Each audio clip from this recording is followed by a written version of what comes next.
দুনিয়ার মধ্যে যতগুলো মাস আছে সব মাসের মধ্যে রমজানুল মুবারক হলো সবচেয়ে দামি মাস, সবচেয়ে মর্যাদাপূর্ণ মাস, সবচেয়ে ফজিলতপূর্ণ মাস। রমজানের চেয়ে দামি মাস, ফজিলতপূর্ণ মাস আর একটাও নাই। পড়েন সুবহানাল্লাহ। রমজানুল মুবারক এত দামি মাস, এত ফজিলতপূর্ণ মাস। আল্লাহ রাব্বুল আলামিন বলেন, ইন্না ইদ্দাতাশ শুহুরি ইনদাল্লাহি ইসনা আশারা শাহরান ফি কিতাবিল্লাহি ইয়াউমা খালাকাস সামাওয়াতি ওয়াল আরদ। আল্লাহ তাআলা বলেন, যেদিন থেকে আসমান জমিন সৃষ্টি করা হয়েছে ওই দিন থেকেই আল্লাহ রাব্বুল আলামিন বছরকে 12টা মাস দিয়া সাজাইছেন। আওয়াজ দিয়া বলেন, কয়টা? বছরে কয় মাস? আমরা সবাই এটা জানি, বছরের মধ্যে 12 মাস। আল্লাহ রাব্বুল আলামিন বলেন, এই 12 মাস তোমরা কেউ আবিষ্কার করো নাই, আমি আল্লাহ রাব্বুল আলামিন বছরকে 12টা মাস দিয়া সাজাইছি। সুবহানাল্লাহ পড়েন। এই যে 12 মাস, এই 12 মাসের মধ্যে রমজানুল মুবারক হলো আল্লাহর কাছে সবচেয়ে পছন্দের মাস। সুবহানাল্লাহ পড়েন। আল্লাহ রাব্বুল আলামিন রমজানুল মুবারকটাকে এত পছন্দ করেন, অন্য 11 মাসের কোনো নাম কোরআনের মধ্যে উল্লেখ করা হয় নাই, কিন্তু আল্লাহ রাব্বুল আলামিন রমজান মাসটাকে কোরআনের মধ্যে উল্লেখ করেছেন। পড়েন সুবহানাল্লাহ।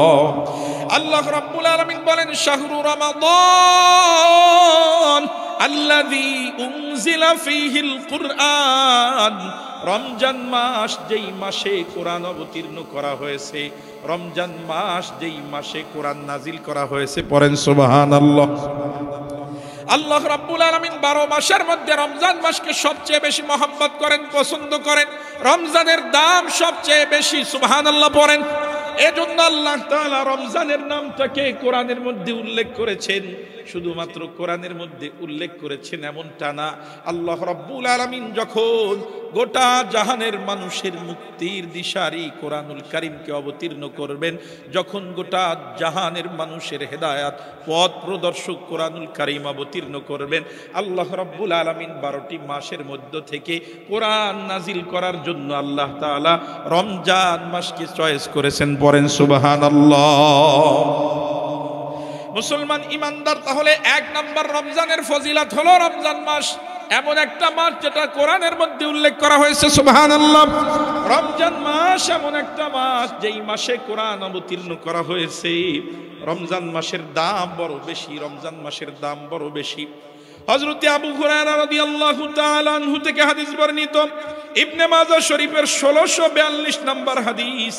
ইবনে মাজাহ শরীফের 1642 নম্বর হাদিস হযরত আবু হুরায়রা রাদিয়াল্লাহু তাআলা আনহু থেকে হাদিস বর্ণিত।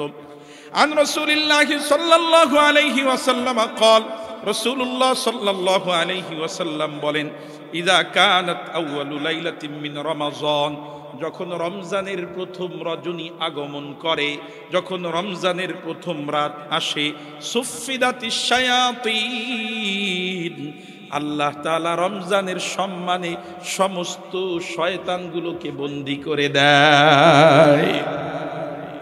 ওয়া মারাদাতুল জিন, জিনের মধ্যে যেই সকল দুষ্ট জিন আছে যারা মানুষকে ডিস্টার্ব করে, আল্লাহ রাব্বুল আলামিন রমজানুল মুবারকের সম্মানে ওই জিনগুলোকেও বন্দী করে দেয়। সুবহানাল্লাহ। রমজান মাস এত দামি মাস। আল্লাহর হাবিব সাল্লাল্লাহু আলাইহি ওয়াসাল্লাম বলেন, ওয়াগুল্লিকাত আবওয়াবুন নার, যখন রমজানের প্রথম রজনী আগমন করে আল্লাহ তাআলা ওই রমজানের সম্মানে জাহান্নামের দরজাগুলোকে বন্ধ করে দেন। ফালাম ইফতাহ মিনহা বাবুন, একটা দরজাও খোলা থাকে না। আল্লাহ তাআলা রমজানের সম্মানে সবগুলো দরজা বন্ধ করে দেন। আল্লাহর হাবিব সাল্লাল্লাহু আলাইহি ওয়াসাল্লাম বলেন, ওয়া ফুতিহাত আবওয়াবুল জান্নাহ ফালাম ইউগলাক মিনহা বাবুন, রমজান মাস এত দামি মাস, যখন রমজানের প্রথম রজনী আগমন করে, যখন রমজানের প্রথম রজনী আসে, আল্লাহর হাবিব বলেন রমজানের সম্মানে আল্লাহ তাআলা জান্নাতের সমস্ত দরজাগুলো খুলে দেন, একটা দরজাও বন্ধ থাকে না। পড়েন সুবহানাল্লাহ। রমজান মাস যখন হাজির হয়ে যায় আল্লাহ রাব্বুল আলামিন আসমানের দরজা খুলে দেন।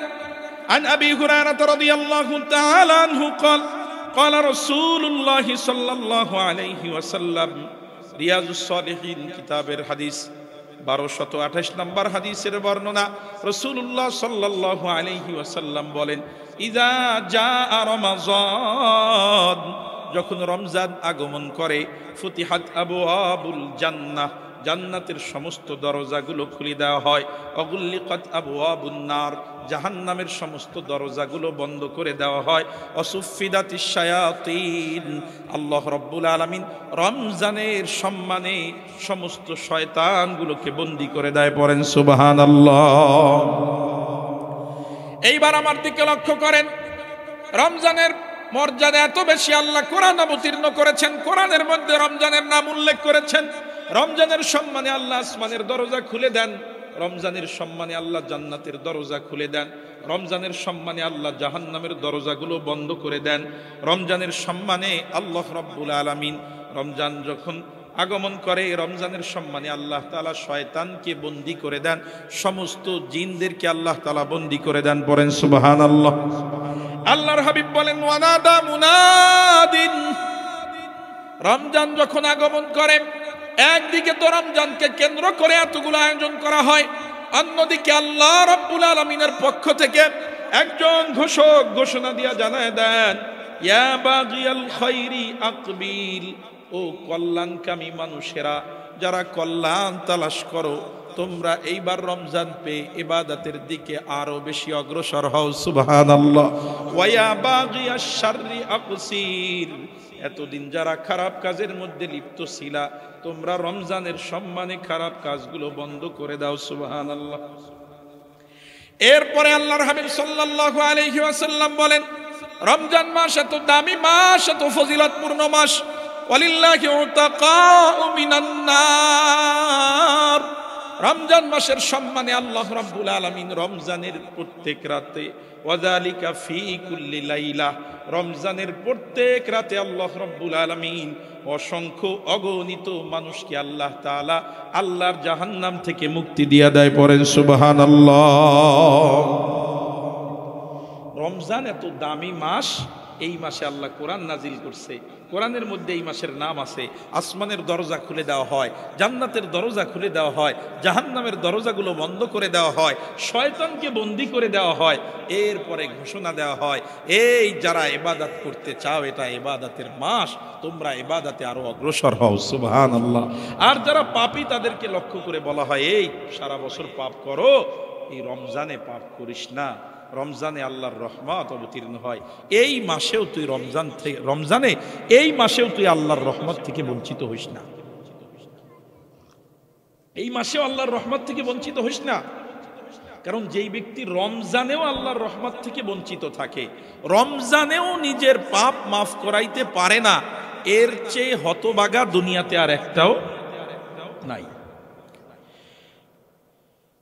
عن مالك بن الحويرث رضي الله تعالى عنه قال صعد رسول الله صلى الله عليه وسلم المنبر, রাসূলুল্লাহর একজন সাহাবী নাম হলো মালিক বিন হুয়াইরিস রাদিয়াল্লাহু তাআলা আনহু, তিনি বলেন, রাসূলুল্লাহ সাল্লাল্লাহু আলাইহি ওয়াসাল্লাম একদিন জুমার খুতবা দেওয়ার জন্য মেম্বারে উঠলেন, মেম্বারে অবতরণ করলেন, মেম্বারের উপরে উঠলেন, মেম্বারে চড়লেন।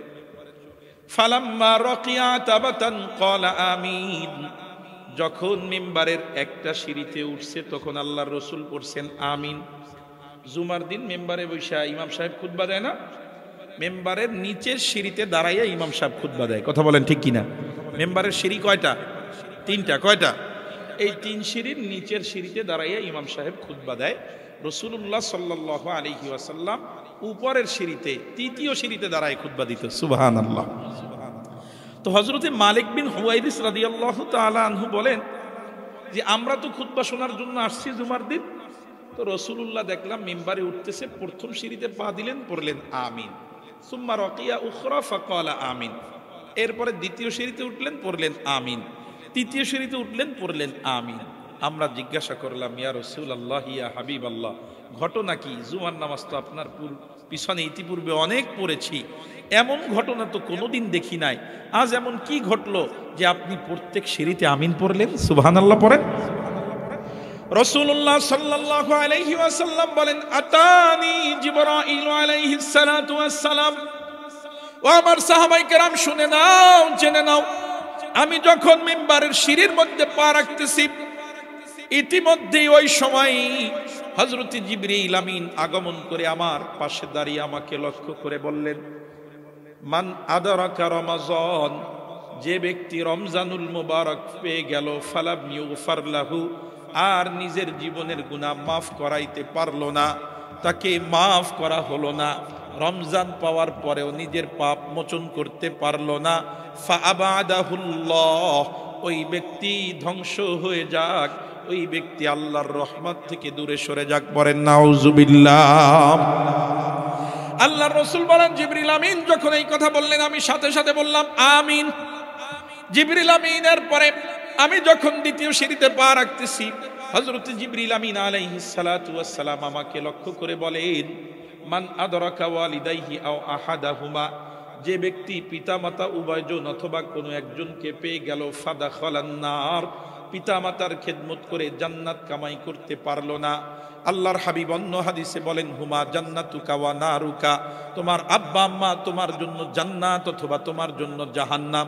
তুমি চাইলে মা বাবার খেদমত করে জান্নাতে যাইতে পারো, আবার তুমি চাইলে আব্বা আম্মার সাথে বেয়াদবি করে, আব্বা আম্মার নাফরমানি করে জাহান্নামেও যাইতে পারো। নাউজুবিল্লাহ।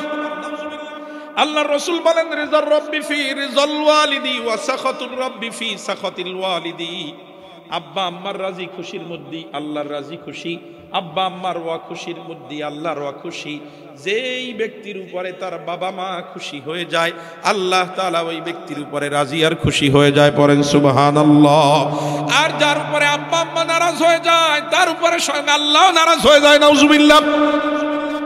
তা আল্লাহর হাবিব বলেন, আমি যখন দ্বিতীয় সিঁড়িতে পা রাখতেছি, আমার কাছে এসে হযরত জিবরিল আমিন বলেন, যেই ব্যক্তি আব্বা আম্মা দুজন অথবা কোনো একজনকে পেয়ে যায়, ফাদাখালান নার, আর বাপ মার খেদমত করে জান্নাতে যাইতে পারে না, ওনার কপালে জাহান্নাম হয়ে যায়। আল্লাহর রাসূল বুঝাইলেন, বাবা মা পেয়ে গেলে ওনার জন্য জান্নাত সহজ, আব্বা আম্মার খেদমত করলেই জান্নাত। পড়েন সুবহানাল্লাহ। আল্লাহর রাসূল বলেন, এমন নিয়ামত পাওয়ার পরেও যেই ব্যক্তি জাহান্নামে চলে যায়, জিবরিল আমিন বলতেছেন, ফাআবাদাহুল্লাহ, ওই ব্যক্তি আল্লাহর রহমত থেকে দূরে সরে যাক, ওই ব্যক্তি ধ্বংস হয়ে যাক। আমি মুহাম্মাদুর রাসূলুল্লাহ তখন পড়লাম আমিন। পড়েন নাউজুবিল্লাহ। এরপরে তৃতীয় সিঁড়িতে পা রাখলাম, জিবরিল আমিন তখন বলতেছেন, ইয়া মুহাম্মদ, মান যুকিরতা ইনদাহু, যার কাছে আপনার নাম উল্লেখ করা হয়, রসুলের নাম উল্লেখ করা হয়, আর ওই ব্যক্তি ফালাম ইউসাল্লি আলাইকা, ওই ব্যক্তি আপনার উপরে দরুদ পড়ে না, ফাআবাদাহুল্লাহ, ওই ব্যক্তিও ধ্বংস হোক। রসুল বলেন, তখন আমি আমিন বলি না। তো জিবরিল আমিন আমারে বলতেছে, ফাকুল আমিন, বলেন না আমিন। তখন আমি বলছি আমিন। আল্লাহর রসুল এই তিনটা জায়গায় উম্মতের জন্য বদদুআয় সমর্থন করছে। জিবরিল আমিনের মতো এত বড় ফেরেশতার বদদুআই এই মানুষগুলো ধ্বংস হওয়ার জন্য যথেষ্ট ছিল। কথা বলেন ঠিক কিনা? সেখানে দোজাহানের বাদশা মুহাম্মদুর রাসূলুল্লাহ আমিন বলার পরে এই তিন শ্রেণীর মানুষের ধ্বংস নিশ্চিত হয়ে গেছে। কথা বলেন ঠিক কিনা? এর মধ্যে প্রথম হলো তারা যারা রমজান পাইল, রমজান পাওয়ার পরেও নিজের জীবনের গুনাহ মাফ করাইতে পারলো না, ওই ব্যক্তির জন্য ধ্বংস। পড়েন নাউজুবিল্লাহ। এজন্য মুসলমান ইমানদার, আমাদের সামনেই রমজান, রমজানে বেশি বেশি ইবাদত করব। রাজি আছি তো ইনশাআল্লাহ?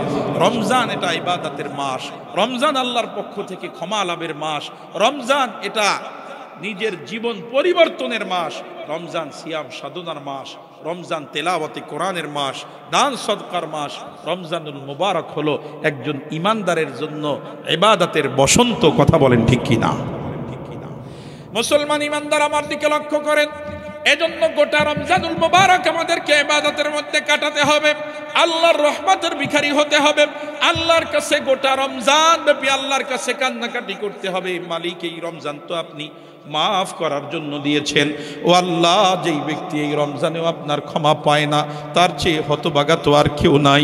মালিক, আপনি আমারে হতভাগা বানায়েন না, আমি আপনার দয়া চাই, দয়া করে মায়া করে আপনি আমাদের জিন্দিগির পাপ মাফ করে দেন। এইভাবে করে রমজানে দোয়া করতে হবে। হবে, আল্লাহর কাছে ক্ষমা চাইতে হবে, বেশি বেশি করে আল্লাহর ইবাদত করতে হবে। রাজি আছি না নাই? আল্লাহ তাআলা সবাইকে কবুল করেন, পড়েন আমিন। মুসলমান ইমানদার আমার দিকে লক্ষ্য করেন, রমজানুল মুবারকে যতগুলো ইবাদত আমরা করব, যতগুলো ইবাদত রমজানের সব ইবাদতই বেশি বেশি করব। এর মধ্যে গুরুত্বপূর্ণ কয়েকটা ইবাদতের আলোচনা আজ হবে ইনশাআল্লাহ। মুসলমান ইমানদার রমজানের যে ইবাদতের দিকে ফোকাস করা দরকার, তার মধ্যে এক নম্বরে হলো কোরআনুল কারীম বেশি বেশি অধ্যয়ন করা দরকার। কোরআন রমজানে বেশি বেশি পড়া দরকার। কোরআন রমজানে কি করা দরকার বলেন? রমজান মাস যখন আমাদের সামনে আসে, তখন আমাদের মেধায় একটা জিনিস ঢুইকা যায় যে রমজান মাস এটা হলো রোজার মাস। কথা বলেন ঠিক কিনা? রমজান মাস কিসের মাস বলেন? রমজান মাস রোজার মাস। এইটা আমাদের মাথায় আছে যে রমজান মাস হলো রোজার মাস। কিন্তু আল্লাহ তাআলা কি বলেন শুনেন। আল্লাহ রাব্বুল আলামিন বলেন, শাহরু রমাদান, রমজান মাস, আল্লাযী উনজিলা ফীহিল কুরআন, যেই মাসে কোরআন অবতীর্ণ করা হয়েছে। আমরা বললাম রমজান হলো রোজার মাস, আর আল্লাহ বলে না, রমজান হলো কোরআন নাজিলের মাস। সুবহানাল্লাহ পড়েন। রমজানটা কোরআন নাজিলের মাস। রমজানটা কিসের মাস বলেন? কোরআন নাজিলের মাস। কোরআনুল কারীমের মাধ্যমে আল্লাহ রাব্বুল আলামিন রমজানকে সম্মানিত করেছেন। সব মাসের উপরে রমজানকে আল্লাহ তাআলা কোরআনের মাধ্যমে মর্যাদা দান করেছেন। সুবহানাল্লাহ পড়েন। আল্লাহ রাব্বুল আলামিন অন্য সব মাসের তুলনায় রমজানকে এত ফজিলত দিয়েছেন, কারণ হলো আল্লাহ ওই রমজানুল মুবারককে কোরআন নাজিলের জন্য চয়ন করেছেন। পড়েন সুবহানাল্লাহ। রমজানে কোরআন আসার কারণে রমজানের দাম বেড়ে গেছে। আবার রমজানের মধ্যেও আল্লাহ তাআলা কোরআন নাজিলের সূচনা করেছিলেন একটা রাতে। ওই রাতটার নাম হলো লাইলাতুল কদর। ওই লাইলাতুল কদরে কোরআন অবতীর্ণ হওয়ার কারণে ওই একটা রাতের মূল্য কত?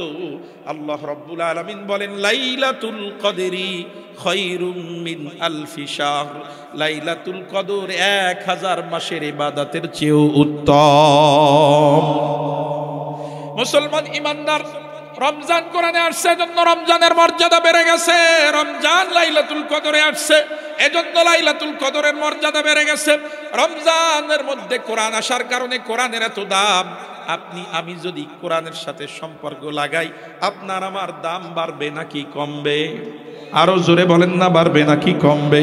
আর দুনিয়ার সাধারণ একটা কাঠের টুকরা কোরআনের সাথে মেলার কারণে ওই কাঠের টুকরা দিয়া কত মানুষ তো জুতার বাক্স বানায়, কিন্তু কাঠের টুকরার সম্পর্ক যখন কোরআনের সাথে হয়ে যায়, হতে পারে একদম বেদামি কাঠ, একটু সারটার কিছু হয় নাই, বাজারে নিলে কোনো মূল্য হবে না, কিন্তু ওই কাঠ দিয়া যখন কোরআন রাখার তেপায়া বানানো হয়েছে, ওই কাঠ দিয়া যখন কোরআন রাখার রেহাল বানানো হয়েছে, দাম এত বেড়ে যায়, পায়ে লাগা তো দূরের কথা, নিচে পড়ে থাকতে দেখলেও মানুষ উঠায়া মুখে চুমা লাগায়, চোখের সাথে মিলায়, বুকের সাথে জড়ায় নাই। কথা বলেন ঠিক কিনা?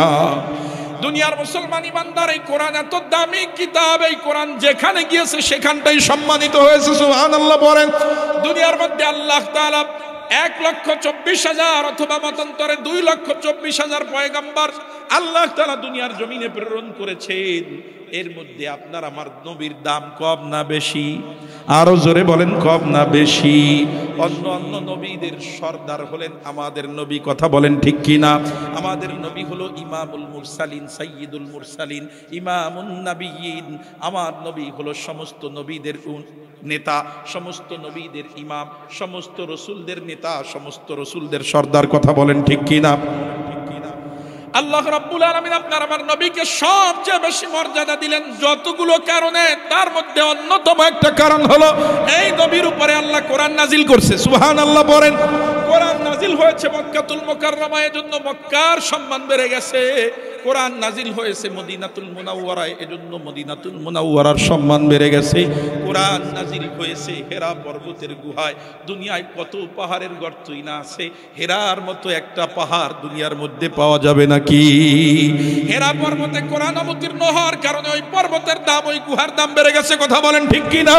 5 মাইলেরও বেশি উপরে হওয়ার পরেও একজন হাজী সাহেব, বৃদ্ধ মানুষ, হাঁটতে পারে না, তারপরেও শুধুমাত্র একটু দেখার জন্য যায়। চায় কোন জায়গায় রে কোরআন অবতীর্ণ হয়েছিল, ওই গুহাটা একটু দেখে আসতে চাই। বারবার কষ্ট হয়ে যায়, বিশ্রাম নেয়, আবারও যায়। দুনিয়ায় কত পাহাড়ের গুহা তো আছে, কোনটা দেখার জন্য মানুষ যায়? কোনো গুহা দেখার জন্য তো মানুষ যায় না, কিন্তু হেরা পর্বতের গুহায় মানুষ যায়, পারলে 2 রাকাত সালাত ওখানে আদায় করে। কারণ হলো ওই গুহায় কোরআন অবতীর্ণ হয়েছে। কথা বলেন ঠিক কি না? দুনিয়ার মুসলমান ইমানদারের জন্য রমজানুল মুবারকে 1 নম্বর আমল হলো কোরআনের সাথে সম্পর্ক করা। কথা বলেন ঠিক কি না?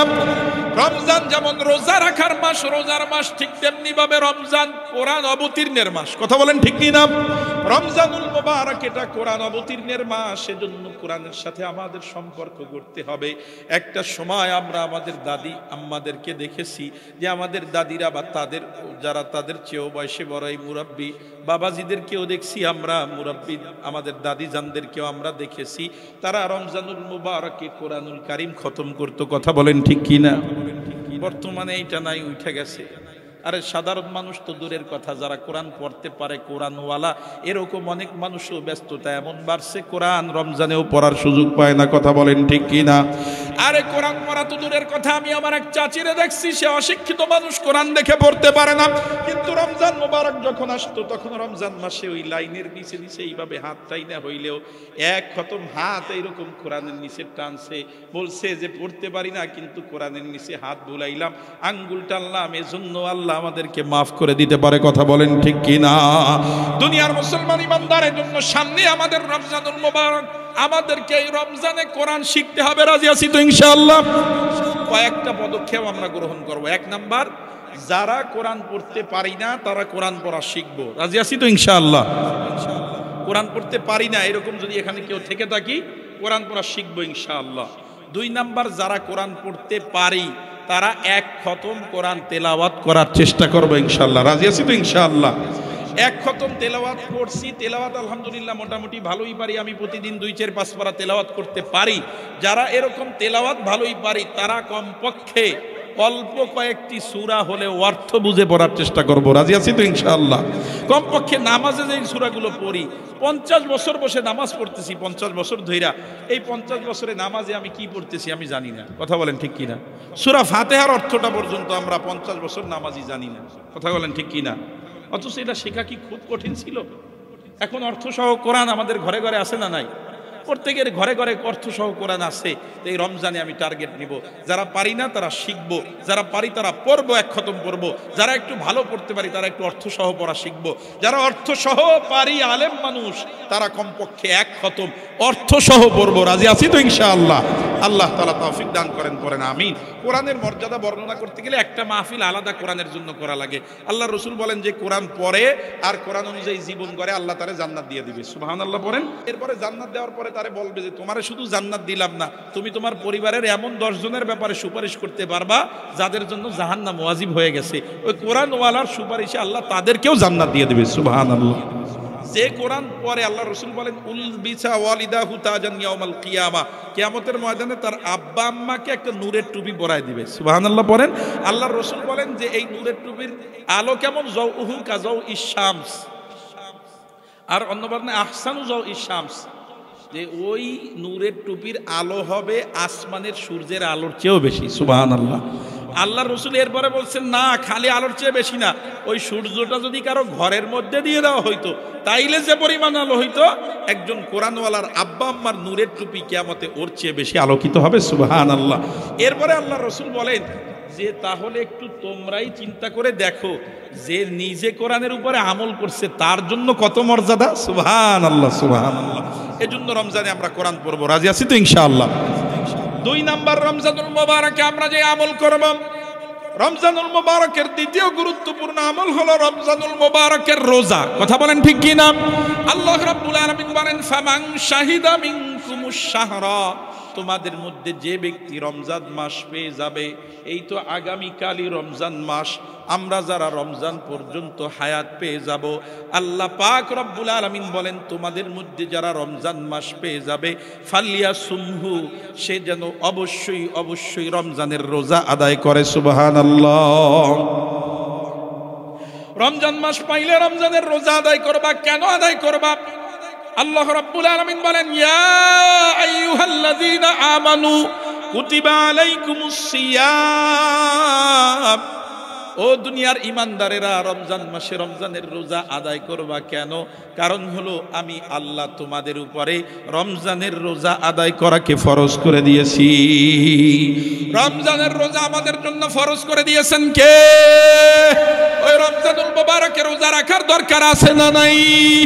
রমজানুল মুবারকে কোনো ওজর দিয়া রমজানের রোজা ছাড়া যায় না।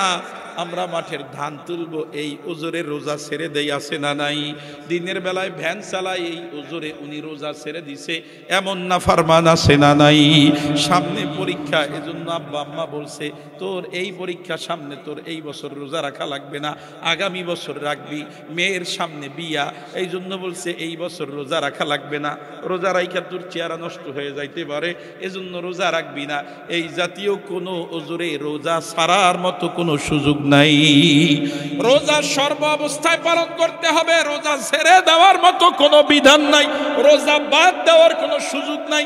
আল্লাহ পাক রব্বুল আলামিন বলেন, যদি অসুস্থতার কারণে রাখতে নাও পারো, সফরের কষ্টের কারণে না রাখতে পারো, তারপরে পরে আদায় করে দিতে হবে, কিন্তু রোজা বাদ দেওয়ার মতো কোনো বিধান দুনিয়ায় নাই। আমাদের আম্মাজানদের একটা অসুস্থতা হয় না মাসে, এই মাসে অসুস্থতা আসলে আল্লাহ বলছেন নামাজ মাপ। নামাজ কি বলেন? মাপ। কিন্তু রোজা কি মাপ? না। ওই অসুস্থতার সময় বন্ধ রাখবা, পরে কি করতে হবে? আদায় করে দিতে হবে। অসুস্থতার সময় কি করবা বলেন? বন্ধ রাখবা, কিন্তু পরে কি করতে হবে? আদায় করে দিতে হবে। তো রমজানের রোজা বাদ দেওয়ার মতো কোনো ওজর দুনিয়াতে নাই। সাময়িক স্থগিত করা যাইতে পারে, খুব অসুস্থ, উনি রোজা রাখলে মারা যাবে। রোজা রাখলে কি হবে? মারা যাবে। তো এর জন্য বিলম্ব করার মতো সুযোগ আছে, কিন্তু এই সমস্ত ওজর দিয়া যে হুজুর ধান কাটি, তো এই ধান আর হাতে কাটবেন। ধান কখন কাটবেন? ভ্যান চালান, 11 মাস বসে ভ্যান চালায় অল্প অল্প করে জমায় রাখবেন যে রমজানে আমি পরিশ্রম কম করব, আল্লাহর গোলামি করব। রাজি আছি তো ইনশাআল্লাহ? এজন্য রমজানের রোজা ছাড়া যাবে না, কারণ এটা সাধারণ কোনো ইবাদত না, এটা আমাদের জন্য ফরজ বিধান করে দিয়েছেন কে? আল্লাহ রাব্বুল আলামিন বলেন, ইয়া আইয়ুহাল্লাযীনা আমানু কুতিবা আলাইকুমুস সিয়াম। ও ঈমানদারেরা, তোমাদের উপরে রমজানের রোজাকে ফরজ করা হয়েছে। শুধুমাত্র তোমাদের উপরে ফরজ করা হয়েছে এমনটা না, কামা কুতিবা আলাল্লাযীনা মিন ক্বাবলিকুম লাআল্লাকুম তাত্তাকুন। তোমাদের পূর্বে যত জাতি দুনিয়ার থেকে বিদায় হয়েছে, আল্লাহ তাআলা প্রত্যেক জাতিকে রোজার বিধান দিয়েছিলেন। পড়েন সুবহানাল্লাহ। তবে আমাদের জন্য বড় ফজিলাতের কথা হলো এটা, অন্য সব উম্মতকে আল্লাহ রোজার বিধান দিয়েছিলেন, কিন্তু রমজানের মতো বরকতপূর্ণ মাস আল্লাহ কাউকে দেন নাই। এটা শুধু উম্মতে মুহাম্মাদীকে দিয়েছেন। বলেন সুবহানাল্লাহ। মুসলমান ইমানদার, রমজানুল মুবারকের রোজা ছেড়ে দেওয়ার কোনো সুযোগ নাই, কারণ রমজানের রোজা ছেড়ে দিলে মুসলমানিত্বই তো টেকে না। কথা বলেন ঠিক কি না?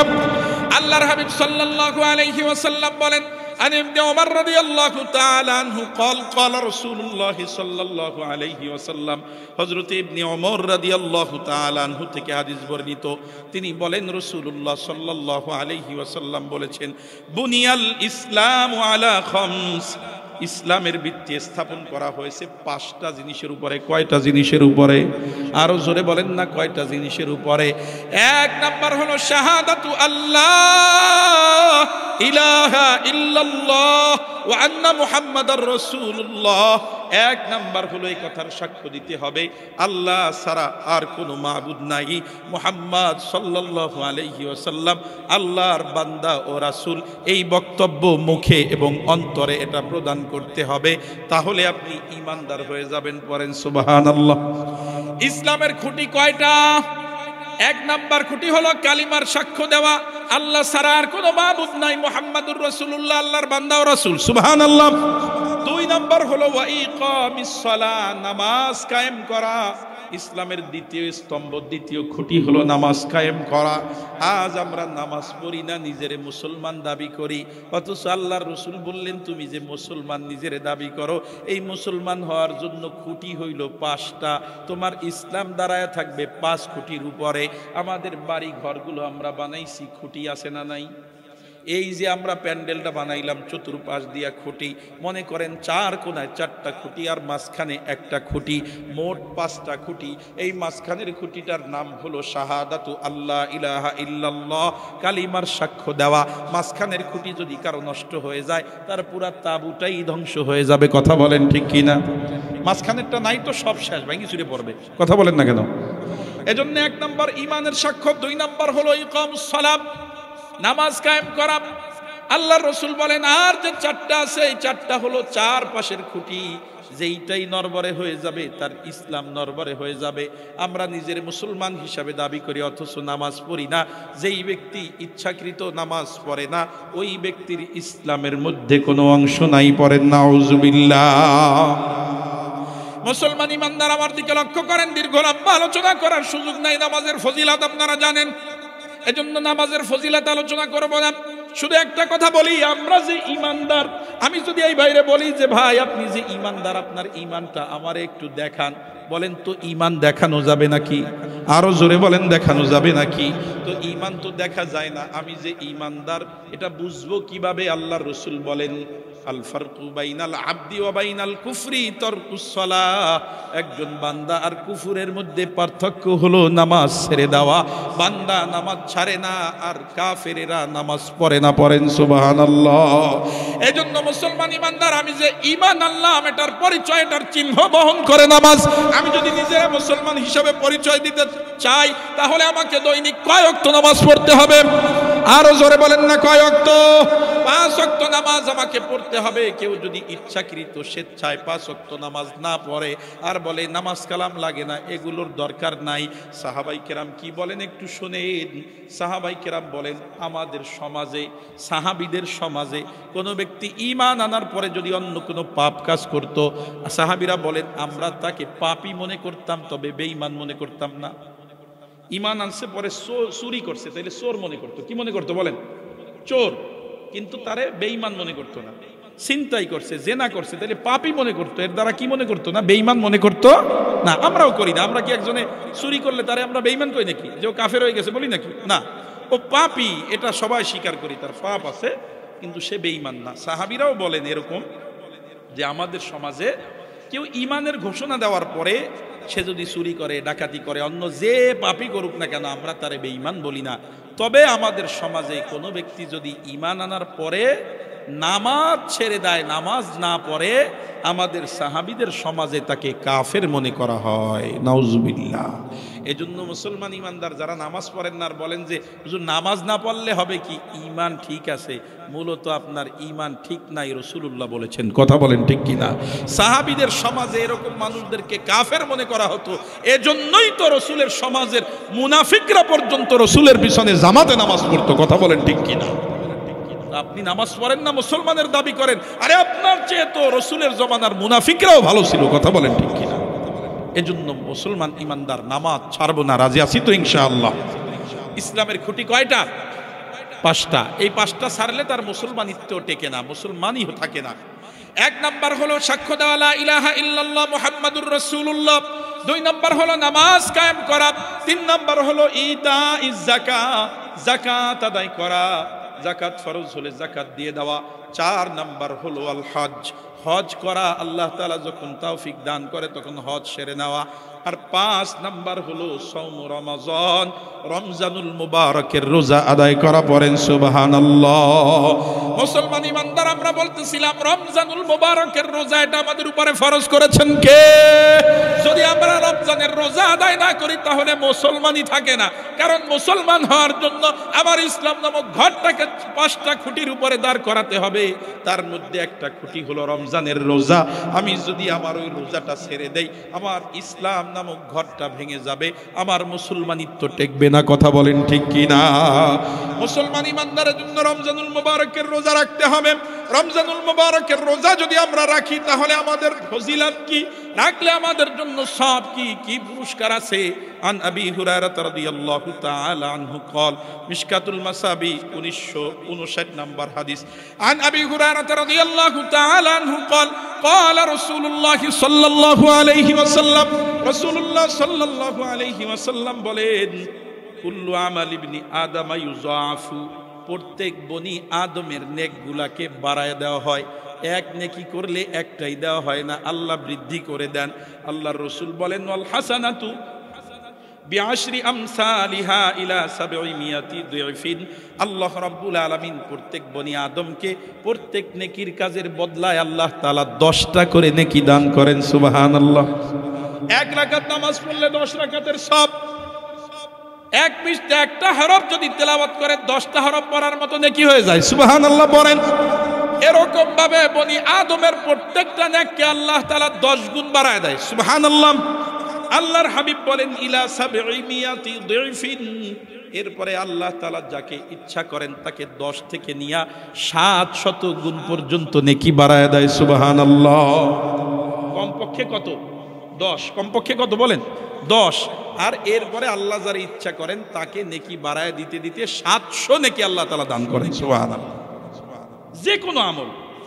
এরপরে আল্লাহর হাবিব সাল্লাল্লাহু আলাইহি ওয়াসাল্লাম বলেন ক্বাল আল্লাহু তাআলা, কিন্তু আল্লাহ তাআলা দুনিয়ার মানুষদেরকে লক্ষ্য করে ঘোষণা দেন, ও দুনিয়ার মানুষেরা, সব আমল তো আমি আল্লাহ 10 থেকে নিয়ে 700 গুণ পর্যন্ত বৃদ্ধি করে দেই, ইল্লা সওমা, তবে রমজানের রোজা ভিন্ন, রমজানের রোজার ফজিলাত ভিন্ন।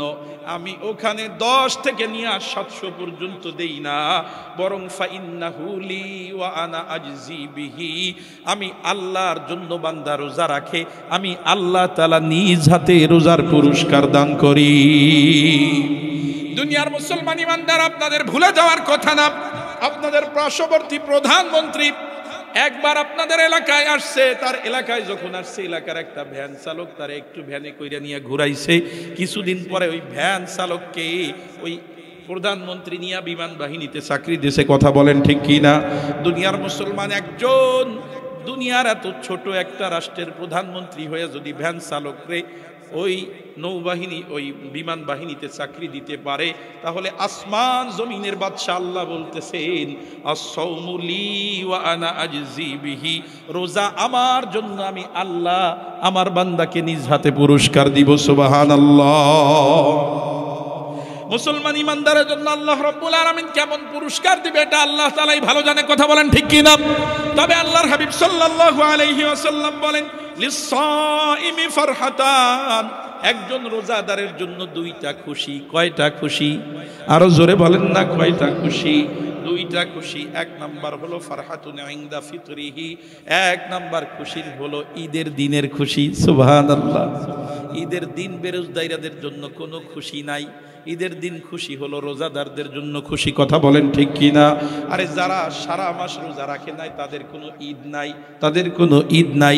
ঈদ হলো যারা সারা মাস রোজা রাখতে পেরেছে, আল্লাহর জন্য যারা না খেয়েছিল, আল্লাহ তাআলা তাদেরকে আনন্দ ফুর্তি করার জন্য ঈদুল ফিতর দান করেছে। বলেন সুবহানাল্লাহ।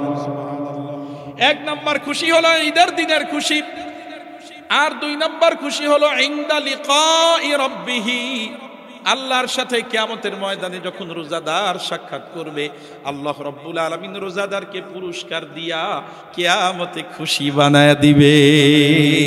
রোজার পুরস্কার কি?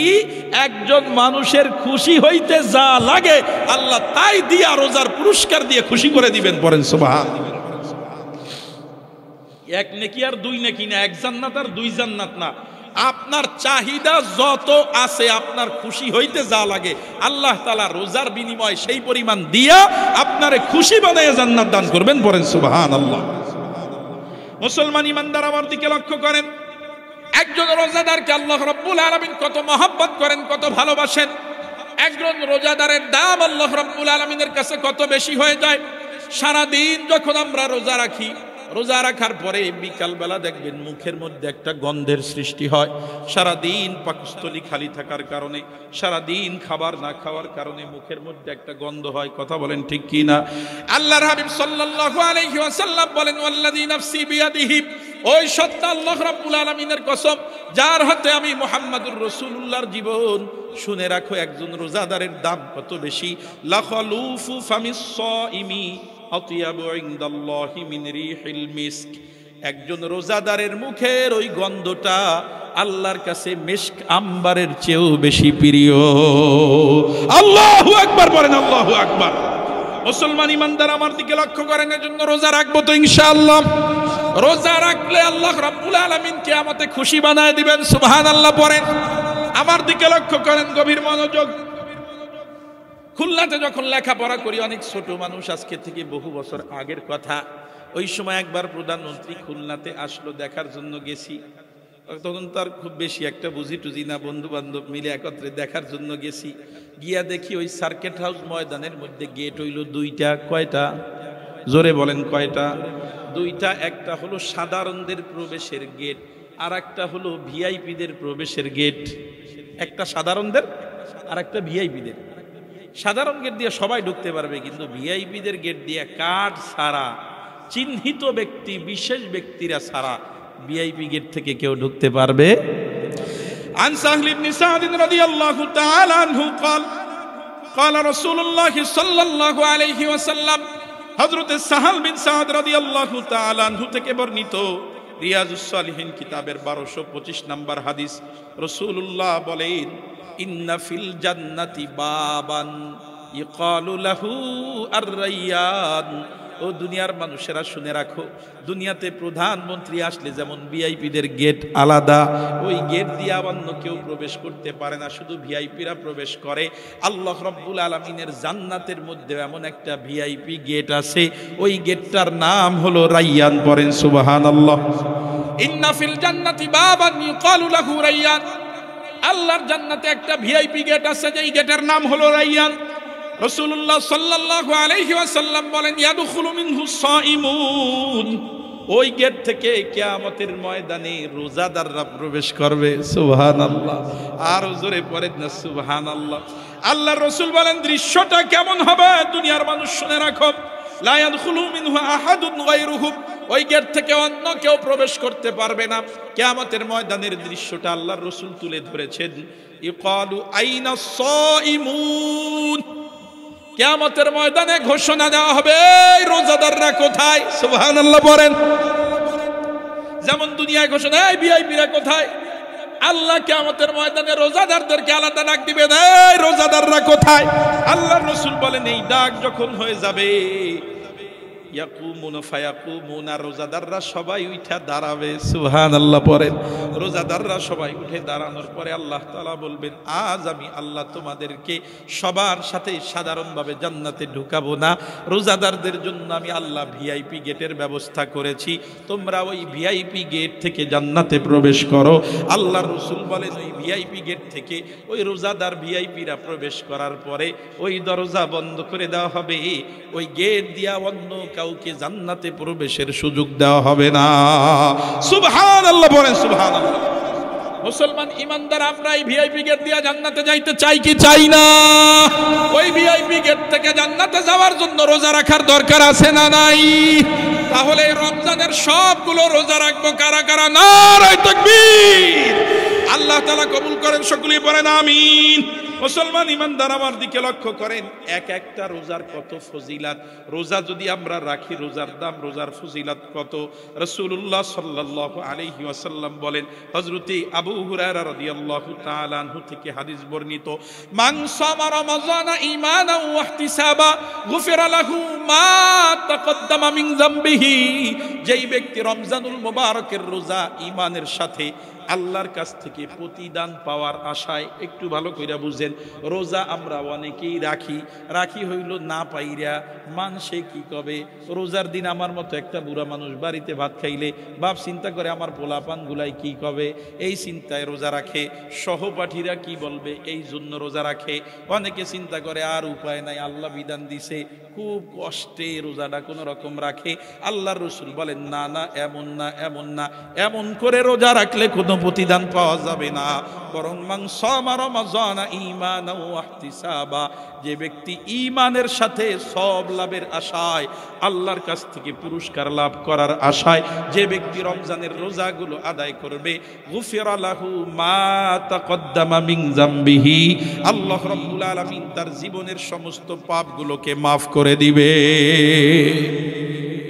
মুসলমান ইমানদার, রমজানের রোজা রাখলে জীবনের পাপ মাফ হয়ে যায়।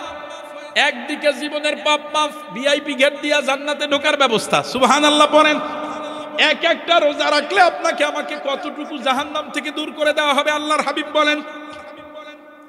আন আবি সাঈদ আল-খুদরি রাদিয়াল্লাহু তাআলা আনহু قال قال رسول الله صلى الله عليه وسلم হযরত আবু সাঈদ খুদরি রাদিয়াল্লাহু তাআলা আনহু থেকে হাদিস বর্ণিত, মা মিন আবদিন ইয়াসুমু ইয়াওমান ফি সাবিলিল্লাহ, যেই ব্যক্তি আল্লাহর জন্য একদিনের রোজা রাখবে। কয় দিনের?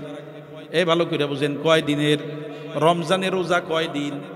30 দিন বা 29 দিনে, এক মাস রোজা। আল্লাহর রাসূল বলেন, যে ব্যক্তি রমজানে হোক আর রমজানের বাহিরে হোক যে কোনো সময় একটা রোজা রাখবে, একটা রোজা, যে ব্যক্তি আল্লাহকে রাজি খুশি করার জন্য একটা রোজা রাখবে, ইল্লা বাদাহুল্লাহু বিযালিকাল ইয়াউমি ওয়াজহাহু আনিন নার, আল্লাহ রাব্বুল আলামিন ওই একটা রোজার বদৌলতে তার চেহারাটাকে ৭০ খরিফা জাহান্নাম থেকে ৭০ বছর দূরে সরায় দিবে। এক রোজা রাখলে জাহান্নাম থেকে ৭০ বছরের দূরত্বে পৌঁছায় দিবে। তাহলে যারা রমজানের পুরা রোজা রাখে তাদের জাহান্নামে যাওয়ার কোনো সম্ভাবনাই নাই। কথা বলেন ঠিক কি না? আর ওই মানুষগুলো কত ভাগ্যবান যারা মাসে 3টা করে রাখে, সপ্তাহে 2টা করে রাখে। ওই মানুষগুলোকে তো আল্লাহ ভিআইপি গেট দিয়া জান্নাত দিবে। কথা বলেন ঠিক কি না? দুনিয়ার মুসলমান ইমানদার আল্লাহ তাআলা আমাদেরকেও ওই ভিআইপি গেট দিয়া জান্নাতে যাওয়ার তৌফিক দান করেন, পড়েন আমিন। রোজা রাখবো তো ইনশাআল্লাহ, রাখবো তো ইনশাআল্লাহ। কোনো ওজরে রোজা ছাড়া যাবে না। আগেও বলছি, আবারও এই কথা বলি, কোনো ওজর নাই। অসুস্থতা হইলে সাময়িক বিরতি, পরে আবার রাখতে হবে, বাদ দেওয়া যাবে। বুঝতে পারলেন? কোনো ওজর নাই যেখানে রোজা বাদ দেওয়া যায়। সাময়িক বিরতি, আল্লাহ বলছেন যদি তোমরা ফামান কানা মিনকুম মারিদান আও আলা সাফার, যদি অসুস্থ হও, সফরে থাকো, কষ্টে রোজা রাখতে পারো নাই, ফাইদ্দাতুম মিন আইয়ামিন উখর, পরবর্তী কোনো সময় গুইনা তারাবির নামাজ পড়া। আল্লাহর হাবিব সাল্লাল্লাহু আলাইহি ওয়াসাল্লাম বলেন, তারাবি নামাজ যদি তোমরা পড়তে পারো কি ফায়দা হবে আমার উম্মত জানো? মান কামা রমাযানা ঈমানান ওয়া ইহতিসাবা গুফিরা লাহু মা তাকদ্দামা মিন যামবিহি, যেই ব্যক্তি রমজানুল মুবারকের রাতে তারাবির সালাত আদায় করবে আল্লাহ তাআলা তার জিন্দেগীর সমস্ত পাপগুলোকে maaf করে দিবে। সুবহানাল্লাহ, পড়েন সুবহানাল্লাহ। তারাবির নামাজ পড়লে জীবনের গুনাহ maaf। এইবার এই তারাবি নিয়ে আমাদের সমাজে ভেজাল আছে না নাই? আরো জোরে কোন, আছে না নাই? যেই তারাবির কথা বলছি এখন অনেকেরই অটোমেটিক প্রশ্ন শুরু হয়ে গেছে যে হুজুর তাহলে পড়ব কয় রাকাত? তারাবি নামাজ তো পড়ব কয় রাকাত? কয় রাকাত পড়ব তারাবির নামাজ? এই জোরে কোন, কয় রাকাত? 20 রাকাত। আপনারা বলছেন 20 রাকাত, কেউ কয় 8 রাকাত, কেউ কয় 4 রাকাত, কেউ কয় না পড়লেও হয়। আছে না নাই? তাহলে বোঝা গেল বিষয়টা সমাধান হওয়া বিষয় না, মতনৈক্যপূর্ণ বিষয়। বিষয়টা কি বলেন? মতনৈক্যপূর্ণ বিষয়। যেই বিষয় মতামত আছে, তাহলে এই বিষয়ে অনেকগুলো মতনৈক্য দেখা দিল। আমরা বলতেছি 20 রাকাত, আহলে হাদিসের একদল আছে তারা বলে 8 রাকাত, ওই আহলে হাদিসেরই আরেক গ্রুপ কইছে 4 রাকাত, আরেক গ্রুপ কইছে না পড়লেই হয়। কি হয়? না পড়লেই হয়। তো আমরাও বলি না পড়লেও হয়, এটা ফরজও না, ওয়াজিবও না। না পড়লে জাহান্নামে যাওয়া লাগবে এমনটা না, তবে পড়লে যে জীবনের গুনাহ মাফ করে দিবেন আল্লাহ, এই ফজিলাত থেকে মাহরুম হওয়ার মতো কপাল পোড়া আর দুনিয়ায় কেউ আছে নাকি? এখন পর্ব কয় রাকাত? কয় রাকাত পর্ব বলেন? 20 রাকাত। একটু বুঝি, আপনারা ফতুয়া দেবেন, ওরাও তো ফতুয়া দেয়, কোরআন হাদিস বলে, এই জন্য ফতুয়া টতুয়ার দরকার নাই। আমরা একটু আলোচনার মাধ্যমে আমরা আজকে সিদ্ধান্তে উপনীত হব কয় রাকাত পড়ব। বিষয়টা মতনৈক্যপূর্ণ, বিষয়টা ইখতিলাফ আছে। কি আছে বলেন? ইখতিলাফ আছে। এবার আমরা একটা হাদিসের মধ্যে যাই। আনিল ইরবাজ ইবনে সারিয়া রাদিয়াল্লাহু তাআলা আনহু قال, ইরবাজ বিন সারিয়া রাদিয়াল্লাহু তাআলা আনহু বলেন, ওয়াআযানা রাসূলুল্লাহ সাল্লাল্লাহু আলাইহি ওয়াসাল্লাম মাউইযাতান বালিগাতান, রাসূলুল্লাহ একদিন আমাদেরকে খুব ওয়াজ করলেন, চূড়ান্ত পর্যায়ের ওয়াজ করলেন, পূর্ণাঙ্গ একটা নসিহত আমাদেরকে করলেন। আমার দিকে লক্ষ্য করেন। হযরত ইরবাজ বলেন, এমন ওয়াজ করলেন, ওয়াজিলাত মিনহাল কুলুব, যেই ওয়াজে হৃদয় বিগলিত হয়, ওয়াজারাফাত মিনহাল উয়ুন, এবং যেই ওয়াজের মাধ্যমে চোখ দিয়া পানি বের হয়, চোখ অশ্রুসিক্ত হয়, এরকম এক ওয়াজ দিলেন। কুলনা ইয়া রাসূলুল্লাহ, তখন আমরা বললাম ইয়া রাসূলুল্লাহ, ইয়া হাবিবাল্লাহ, কাআন্নাহা মাউইযাতা মুদিঈন, আপনি এমন এক ওয়াজ করলেন, আজকে এমন একটা ওয়াজ করছেন যেই ওয়াজটা হলো বিদায়ী ব্যক্তির ওয়াজের মতো, কোনো মানুষ যখন কারো কাছ থেকে বিদায় নেয়, ওই বিদায়ের দিন যেইভাবে কথাবার্তা বলে, মাউইজাতু মুআদ্দিইন, আজ আপনি এমন ওয়াজ করছেন বিদায় ব্যক্তির ওয়াজের মতো ওয়াজ করছেন। তো ফাউসিনি, আজকে যেহেতু এত সুন্দর ওয়াজ আপনি করছেন, আপনি আমাদেরকে আরো কিছু নসিহত করেন। সুবহানাল্লাহ। অনেক সময় বক্তার ওয়াজ ভালো হওয়ার পরে বক্তাকে কি শেষ হবে, তখন শ্রোতারা কি কয়, না সারা রাত আছে না নাই, শুধু সারা রাত করেন, আরো 1 ঘন্টা চলবে, বলে কি বলে না? তো আল্লাহর রসুল বয়ান করলেন, ইরবাজ বিন সারিয়া বলেন এমন বয়ান দিলেন, হৃদয় বিগলিত হলো, চোখ দিয়া পানি পড়লো। আমরা সাহাবীরা বললাম যে রসুল, আপনি তো কান্নাহা মাউইজাতু মুআদ্দিইন, আপনি তো আজকে বিদায়ী ব্যক্তির ওয়াজের মতো ওয়াজ করছেন, তো আজকে আমাদেরকে আরো একটু নসিহত করেন। সুবহানাল্লাহ। রাসূলুল্লাহ সাল্লাল্লাহু আলাইহি ওয়াসাল্লাম তখন বলেন, উসিকুম বিতাকওয়াল্লাহ, আমি তোমাদেরকে আল্লাহ ভীতির ওসিয়ত করলাম, তোমরা আল্লাহকে ভয় করবা। মানুষ সর্ব অবস্থায় ভয় করবে কাকে? ইয়া আইয়ুহাল্লাযীনা আমানুত্তাকুল্লাহা হাক্কা তুকাতিহি, প্রকৃত ভয় করতে হবে একজনকে, তিনি কে? আল্লাহর হাবিব বলেন, উসিকুম বিতাকওয়াল্লাহ, আমি তোমাদেরকে আল্লাহর ভয়ের নসিহত করলাম।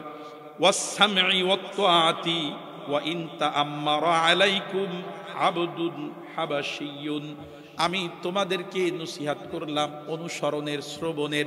যদি তোমাদের উপরে কোনো হাবশি গোলাম ও বাদশাহ হয়ে যায়, তোমাদের আমির নিযুক্ত হয়, তোমরা তার কথা মানবা, তার অনুসরণ করবা। এরপরে আমার দিকে লক্ষ্য করেন, আল্লাহ রসুল বলেন, এইটা আমাদের আলোচ্য বিষয়। তারাবির নামাজ নিয়ে তো আমরা মতনৈক্য দেখলাম। এখন মতনৈক্য দেখলে কোনো বিষয় যদি মতনৈক্য তৈরি হয়, তখন আমাদের করণীয় কি? রাসূলুল্লাহ হাদিসের মধ্যে বলেন, ওয়াইন্নাহু মাইয়াইশু মিনকুম, তোমাদের মধ্যে যারা জীবন যাপন করবে, বেঁচে থাকবে, মানে কিয়ামত পর্যন্ত আনেওয়ালা যেই মানুষগুলো থাকবে, তারা অনেক বিষয়ে ফাসায়ারা ইখতিলাফান কাসীরা, তারা অনেক বিষয় মতনৈক্য দেখবে, অনেক বিষয় ইখতিলাফ দেখবে। যেমন আমরা তারাবির ব্যাপারে মতনৈক্যে উপনীত হয়েছি, কথা বলেন ঠিক কিনা? আল্লাহ রসুল বলেন, যখন মতনৈক্য দেখবা, সেটা যে কোনো বিষয়ে হোক, ওই মতনৈক্যের সমাধানের মাধ্যম হলো দুইটা। কয়টা? আরো জোরে বলেন না, কয়টা? মতনৈক্যের সমাধানের পথ হলো দুইটা। আল্লাহর রসুল বলেন, 1 নাম্বার পথ হলো আলাইকুম বিসুন্নতি, যখন কোনো বিষয়ে মতনৈক্য দেখবা, তখন তালাশ করবা আমি মুহাম্মাদুর রাসূলুল্লাহর ব্যাপারে সুন্নাত কি পড়েন, সুবহানাল্লাহ।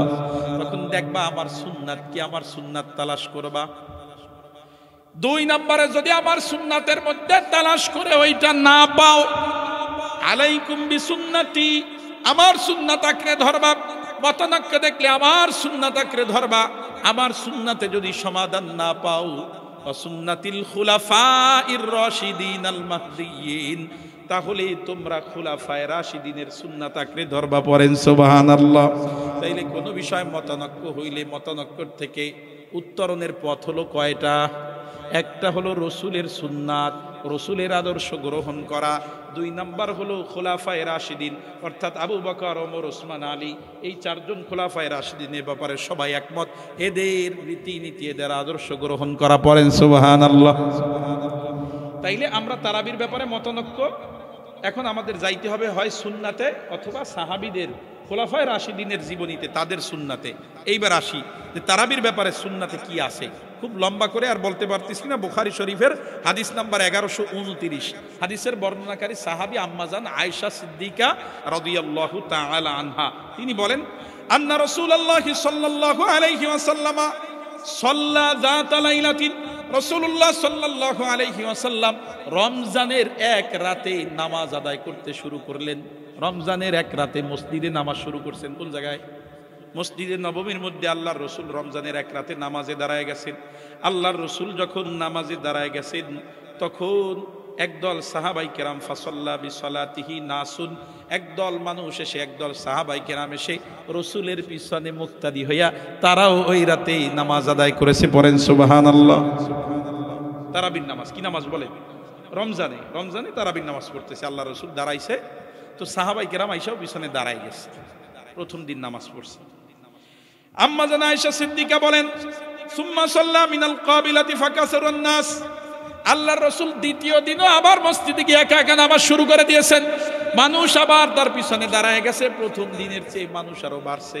কারণ সারা এলাকায় খবর হয়ে গেছে এই গত রাত্রে আমরা রসুলের পিছনে রমজানের রাতে দাঁড়ায় নামাজ পড়ছি, সুবহানাল্লাহ বলেন। নামাজ বাদ দিতে চায় আর সাহাবাই কেরাম খবর ছড়ায় দিছে যে সবাই আসবে, আমরা কয়জন পড়ছি, রসুল আজকে মসজিদে নামাজ পড়ছে, তোরাও সবাই মিলে নামাজ পড়বো আয়। সবাই দাওয়াত দিয়ে নিয়ে আসছে, লোক আজকে আরো বেশি হয়ে গেছে।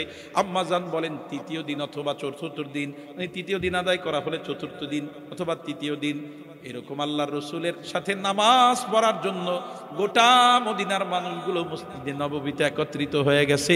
আল্লাহর রসুল ঘর থেকে বের হয় না, ঘরের মধ্যেই আছে।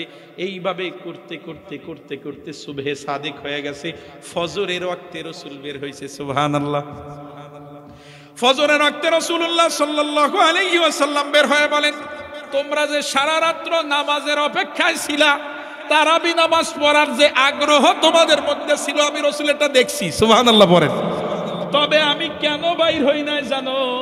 তোমরা এত আগ্রহ নিয়ে পড়তে আসছো, আর আমি রাসূল যদি ইমামতির সাথে এত গুরুত্ব দিয়া পড়াই, ইন্নী খশিতু আন তুফরাজা আলাইকুম, আমি ভয় পাই আল্লাহ তোমাদের উপরে এই তারাবির নামাজকে ফরজ করে দিবে। আর যদি ফরজ হয়ে যায় 5 ওয়াক্ত পড়তি আমাদের অবস্থা টাইট, যদি তারাবির নামাজও ফরজ হয়ে যাইতো আমাদের জন্য আদায় করা কঠিন ছিল নাকি সহজ? কঠিন হয়ে যেত। আল্লাহর রাসূল বলেন, এজন্য আমি তৃতীয় দিন মানে আজকে রাতে আমি আর বের হই নাই, কারণ আমি যদি আজও বের হইতাম আর তোমরা তো আগ্রহ নিয়ে পড়তা, তাইলে আল্লাহ এই উম্মাতের উপরে তারাবিকে ফরজ করে দিত, এজন্য আমি আর তৃতীয় দিন বের হই নাই। এইবার এই হাদিস থেকে আমরা পাইলাম রাসূল তারাবির নামাজ পড়ছে, কথা বলেন ঠিক কিনা? 1 নাম্বার পাইলাম তারাবি পড়ছে, কিন্তু কয়দিন পড়ছে? 2 দিন অথবা 3 দিন। কয়দিন পড়ছে? মসজিদে পড়ছে 2 দিন অথবা 3 দিন পড়ছে জামাতে, কিন্তু রাকাত সংখ্যা আমরা পাই নাই। রসুলের সুন্নাত আমরা দেখলাম, এটা হলো রসুলের আদর্শ, রসুলের সুন্নাত। এই সুন্নাতে আমরা কি পাই নাই বলেন? রাকাত সংখ্যা পাই নাই। পাইলাম রসুল নামাজ পড়ছে সবাই নিয়ে, কয় রাকাত উল্লেখ নাই। তো সুন্নাতের মধ্যে আমরা পাইলাম না সমাধান, যাইতে হবে খোলাফায়ে রাশিদিনের সুন্নাতে, কথা বলেন ঠিক কি না? দুইটা তো সমাধান, একটা রসুলের সুন্নাত আর একটা খোলাফায়ে রাশিদিনের সুন্নাত।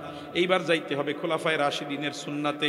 মুয়াত্তা মালিক কিতাবের নাম, ইমাম মালিক রহমাতুল্লাহি আলাইহির লেখা কিতাবের হাদিস নাম্বার হলো 242 নাম্বার হাদিস। হাদিসের বর্ণনাকারী হযরতে আব্দুর রহমান ইবনে আব্দুল কারি, একজনের নাম হলো আব্দুর রহমান, উনি সাহাবী না, উনি তাবী ছিলেন। উনি বলেন খরাজতু মা উমর ইবনুল খাত্তাব ফি রমাজান, একদিন ওমর ইবনে খাত্তাবের সাথে, ওমর ইবনুল খাত্তাবি ফি রমাজান, ওমর ইবনুল খাত্তাবের সাথে এক রমজানে আমি বের হলাম, গেলাম কোথায়? ইলাল মসজিদি, মসজিদে। হযরতে ওমর এর সাথে আমি মসজিদে গেলাম। ফাইদান নাসু আউজাউন মুতাফাররিকুনা, গিয়া দেখলাম মানুষ দলে দলে বিভক্ত মসজিদে। কেউ একা একা নামাজ পড়তেছে, কেউ জামাতের সাথে পড়তেছে, কেউ একা একা পড়তেছে, কেউ জামাতের সাথে, সবাই তারাবি নামাজ পড়তেছে, সুবহানাল্লাহ বলেন। ওই যে রসুলের সুন্নাতে তারাবি নামাজ ছিল, চলতেছে হযরতে ওমরে ফারুকের জমানা পর্যন্ত তারাবি নামাজ পড়ে সবাই, জামাতের সাথেও পড়ে না, রাকাত সংখ্যাও এ পর্যন্ত নাই, সবাই পড়ে।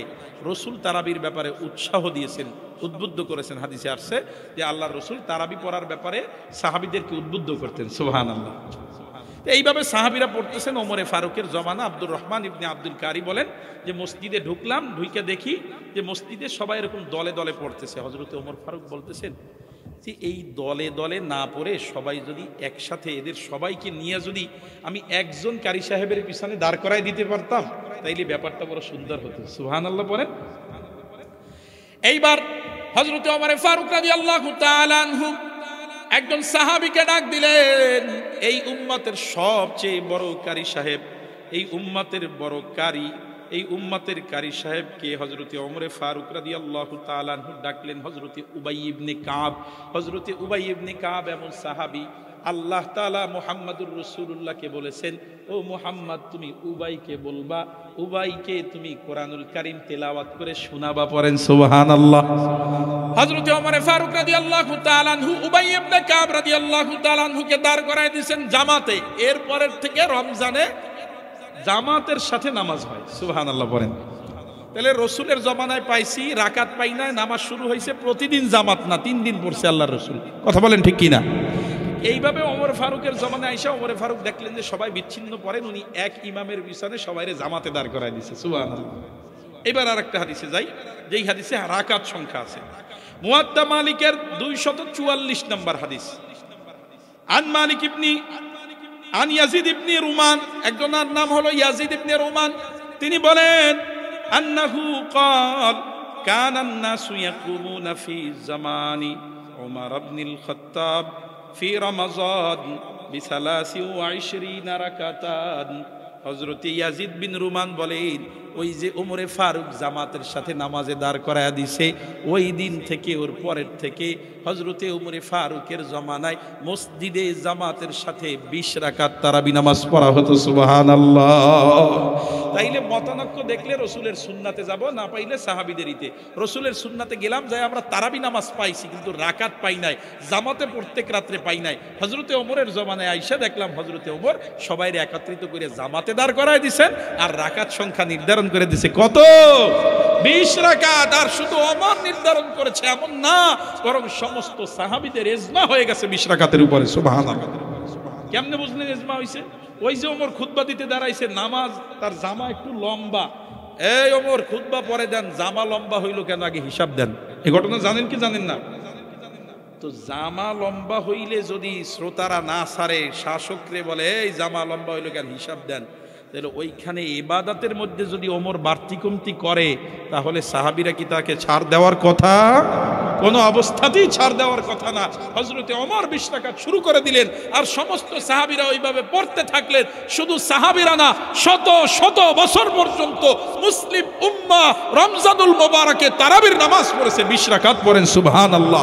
আমরা বলি যে হুজুর ইসলামের মধ্যে এত মতানক্য, এই মতানক্য হয়েছে তো 4 মাযহাব। কয় মাযহাব হয়েছে বলেন? 4 মাযহাবে 4 মাযহাবের সকল ইমামরা একমত, রমজানের তারাবির নামাজ হলো 20 রাকাত। সুবহানাল্লাহ। এজন্য মুসলমান রমজানে তারাবি পড়ব কয় রাকাত? আরো জোরে পড়েন, কয় রাকাত? 20 রাকাত ইনশাআল্লাহ রমজানে তারাবি পড়ব। আল্লাহ তাআলা তৌফিক দান করেন। রমজানের গুরুত্বপূর্ণ আরেকটা নাম হলো, আরেকটা ইবাদত হলো সাহরি। কি করা? সাহরি করা। আমরা অনেকে সাহরি করি না, এই রাত্রে খাইটাই ঘুমাই যাই।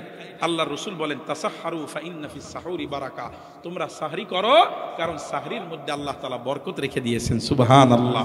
আমরা সাহরি না করি, সাহরি এই রাত্রে কিছু খাইটাই ঘুমাই যাই, সাহরিতে উঠি না। আল্লাহ রসুল সাল্লাল্লাহু আলাইহি ওয়াসাল্লাম বলেন ফসলু মা বাইনা সিয়ামিনা ওয়া সিয়ামি আহলিল কিতাব আকলাতুস সাহারি। আহলে কিতাবওয়ালারাও রোজা রাখে, আর আমরা উম্মতে মুহাম্মাদিও রোজা রাখি। তাদের রোজার আমাদের রোজার পার্থক্য হলো সাহরি করা। সুবহানাল্লাহ বলেন। এজন্য সাহরি করব। কখন করব? একদম সাহরির শেষ সময়ের একটু আগে। কোন সময় করব? সাহরির শেষ সময় যেখানে, ওর একটু আগে। রাসূলুল্লাহ সাল্লাল্লাহু আলাইহি ওয়াসাল্লামের সময়ের এক বর্ণনা দিচ্ছেন আন যায়েদ ইবনে সাবিত রাদিয়াল্লাহু তাআলা আনহু, তিনি বলেন তাসাহহারনা মা নবী সাল্লাল্লাহু আলাইহি ওয়াসাল্লাম, আমরা রাসূলের সাথে সাহরি করতাম, করার পরে সুম্মা কুমনা ইলাস সালাতি, আমরা নামাজে দাঁড়াতাম।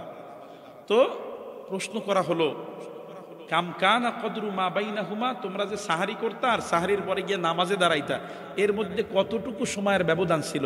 উনি বলেন 50 আয়াতান, 50 আয়াত পড়তে যেই সময় লাগে এতটুকু পরিমাণ ব্যবধান ছিল। মানে একদম সাহারির শেষ সময়ে গিয়া সাহরি করে ওযু করে নামাজে যাইতো, 50 আয়াত পড়তে ধরেন 10 মিনিট সময় লাগে। তো আমরাও তো এইভাবে সাহারির সময়ের শেষ সময়ের পরে গিয়া কি 10 মিনিট পরে ফজরের জামাত পড়ি। কথা বলেন ঠিক কি না? তো ওই একদম শেষ টাইমে সাহারি করব। কোন টাইম পর্যন্ত সাহারি করব? সাহারির শেষ টাইম কখন?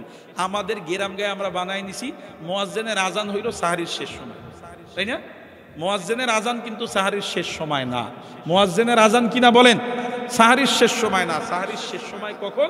আল্লাহ তাআলা বলেন ফাকুলু ওয়াশরাবু হাত্তা ইয়াতাবায়্যানা লাকুমুল খাইতুল আবয়াদু মিনাল খাইতিল আসওয়াদি মিনাল ফাজর, যখন রাতের কালো রেখার থেকে ভোরের শুভ্র রেখা আলাদা হয়ে যায়, মানে যখন সুবহে সাদেক উদিত হয়, তখন তোমরা রোজা রাখা শুরু করো, ওর আগেই সেহরি সেরে নাও। এজন্য সেহরির শেষ সময় হলো সুবহে সাদেকের আগ পর্যন্ত। সেহরির শেষ সময় কোন জায়গা বলেন? সুবহে সাদেকের আগ পর্যন্ত। সুবহে সাদেকের পরে আর সেহরি খাওয়া যাবে না। আমাদের তো আজান শুরু হয়ে যায়, এরপরে কয় যে আজান তো মাত্র শুরু হইলো, লা ইলাহা ইল্লাল্লাহ পর্যন্ত খাওয়া যাবে। কি পর্যন্ত খাওয়া যাবে? শেষ পর্যন্ত যারা এইভাবে খান একজনারও রোজা হয় না, একজনারও কি হয় না? রোজা হয় না। আজান কোনো মাপকাঠি না। রসুলের জমানায় আজান এরকম 2টা হইতো। আল্লাহ রসুল বলতেছেন এই হাদিস, আন্না বিলালান কানা ইউআযিনু বিলাইলিন, হযরতে বেলাল আগে আগে আজান দিত। তা আল্লাহ রসুল বলছেন যে বেলাল এ রাত থাকতে আজান দেয়, মানে বেলাল যখন আজান দেয় তখন সুবহে সাদিক হয় না। ফাকালা রাসূলুল্লাহ সাল্লাল্লাহু আলাইহি ওয়াসাল্লাম কুলু ওয়াশরাবু হাত্তা ইউআযযিনা ইবনু উম্মি মাকতুম, তোমরা খাও আর পান করো যতক্ষণ ইবনে উম্মে মাকতুম আজান না দেয়। মুয়াজ্জিন হলো দুইজন, কয়জন? একজনের নাম বেলাল আর একজনের নাম হলো ইবনে উম্মে মাকতুম, অন্ধ সাহাবী। এই দুইজন আজান দিত। তা আল্লাহ রসুল বলছেন বেলাল আজান দেয় আগে আগে রাত্রে। এই আজানটা কেন? হাদিসে ব্যাখ্যা আসছে যে যারা সারা রাত্র নামাজে আছে এদেরকে সতর্ক করার জন্য, এই সেহরি খাওয়ার সময় কিন্তু হয়ে গেছে, সেহরি খাইতে আসো। যারা ঘুমে আছে তাকে ঘুম থেকে জাগ্রত করার জন্য। সুবহানাল্লাহ। তাহলে এখন তোমরা আসো। আল্লাহ রসুল বলেন এই আজানে তোমরা খাওয়া পান করা বন্ধ করবা না, তোমরা খাবা ইবনে উম্মে মাকতুম আজান দিলে। কারণ উনি তো অন্ধ মানুষ, উনি কোনো ওয়াক্ত রক্ত দেখে আজান দেয় না। ওনারা যখন 2-4-5 জনে বলে এই ইবনে উম্মে মাকতুম ওয়াক্ত হয়ে গেছে এখন আজান দেন, তখন সবার সাক্ষ্য নিয়ে উনি আজান দেওয়া শুরু করে। তো উনি যখন আজান দেয় তখন সুবহে সাদিক হয়ে যায়। আল্লাহ রসুল কথাই বলেন ফা ইন্নাহু লা ইউআযযিনু হাত্তা ইয়াতলু আল ফজর, কারণ ইবনে উম্মে মাকতুম সুবহে সাদিক হওয়ার আগে আজান দেয় না, সুবহে সাদিক হইলে উনি আজান দেয়, সুতরাং ওনার আজান পর্যন্ত খাবা। তো আল্লাহ রসুল এখানে মাপকাঠি বানাইলেন সুবহে সাদেক। কি বলেন? সুবহে সাদেক। প্রত্যেকের বাড়িতে ক্যালেন্ডার রাখবো, সাহারির শেষ সময় কোন সময় ওইটা দেখে ওই পর্যন্ত খাবো। খবরদার এই আশায় বসে থাকবো না যে আলো কতক্ষণ হয়, মোটামুটি গায়ের লোম দেখলে খাওয়া যাবে, আজান শেষ পর্যন্ত খাওয়া যাবে। মুয়াজ্জিন আজান দিতে উনি ওই দিন আসতে পারেন, উনি আজান দিয়েছে 10 মিনিট পরে, আর আপনি 10 মিনিট পেট ভরে খাইলেন, তাহলে ওই দিনের রোজা কিন্তু আর হবে না। ঠিক আছে ইনশাআল্লাহ। এই জন্য সেহরি খাবো, খাওয়াটা বরকত, শেষ সময়ই খাবো, এটা আহলে কিতাব আর আমাদের মধ্যে পার্থক্য। তবে সেহরি খাবো সুবহে সাদেক হওয়ার আগে। রাজি আছি তো ইনশাআল্লাহ। 5 নম্বর হলো ইফতার। 5 নম্বর কি বলেন? ইফতার রমজানের একটা গুরুত্বপূর্ণ আমল। আল্লাহ রসুল বলেন লা ইয়াজালুন নাসু বিখাইরিন মা আজ্জালুল ফিতরা। ইফতার করতে আমরা অনেক দেরি করে ফেলাই, অনেকে আজানের পরেও কিছু সময় বসে থাকে, আছে না নাই? ইফতারে দেরি করা যাবে না। যখনই সূর্য ডুবে যাবে, যখনই কি হয়ে যাবে? সূর্য ডুবে যাবে। আল্লাহ বলছেন সুম্মা আতিম্মুস সিয়ামা ইলাল লাইল, রাত যখন আসবে, সূর্য যখন অস্ত হয়ে যাবে, সাথে সাথেই ইফতার করবা। আল্লাহ রসুল বলেন যে মানুষ ততদিন পর্যন্ত কল্যাণের মধ্যে থাকবে যতক্ষণ মানুষ ইফতারকে দেরি করবে না, বিলম্ব করবে না, যথা সময়ে ইফতার করবে। সুবহানাল্লাহ। ততদিন কল্যাণের মধ্যে থাকা যাবে। এজন্য ইফতার করব যথা সময়ে, দেরি আর করব? সূর্য অস্ত হয়ে গেছে, আজান হোক বা না হোক ইফতার করে নিব। রাজি আছি তো ইনশাআল্লাহ।